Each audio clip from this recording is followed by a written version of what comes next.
All seen the headlines. Unarmed black men killed while either in custody or being chased by police officers, followed by violent protests. In some cases, charges were not filed against the officers. The events have given rise to a debate over whether US police departments discriminate against people of color and are not reflective of the communities they serve. Later, we'll talk with two retired police officers, but first some background. Here's CCTV's Jim Spellman. When it comes to diversity within American police departments, the overall picture more or less mirrors the population. According to U.S. government figures, African Americans make up about 12% of all local police officers in the U.S., while comprising about 13% of the U.S. population. About 11% of police officers are Latino, compared to about 17% of the general population. But in some cities, the composition is different. John Gould is a law professor at American University. The challenge is that in certain communities, police forces don't look like the people they serve. Places like Ferguson, Missouri, North Charleston, South Carolina, Baltimore, Maryland, Cleveland, Ohio, and McKinney, Texas. All cities where African Americans are underrepresented on the local police force, and all cities where high-profile incidents involving white officers and black citizens have led community leaders to wonder why there aren't more minorities on the force.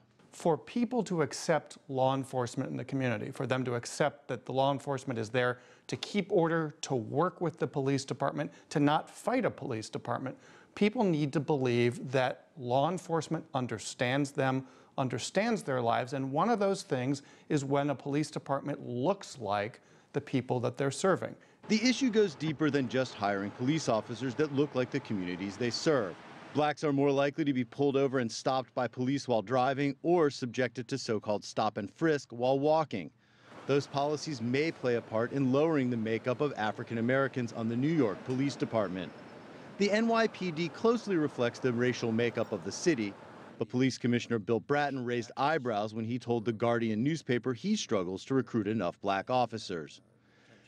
We have significant population gap among African American males because so many of them have spent time in jail, and as such, we can't hire them, he said. Bratton called it unfortunate consequences of the NYPD's stop, question, and frisk policy that overwhelmingly targets African Americans. As a result, the policy was changed so potential police recruits would not have to reveal if they had ever been stopped by police.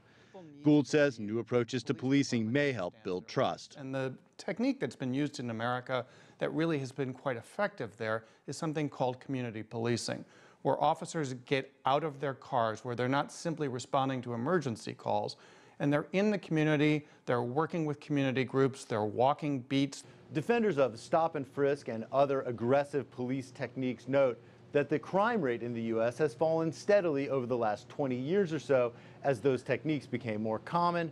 Community activists say if police want to win back trust in minority communities, they're going to have to rethink some of those procedures. Anand?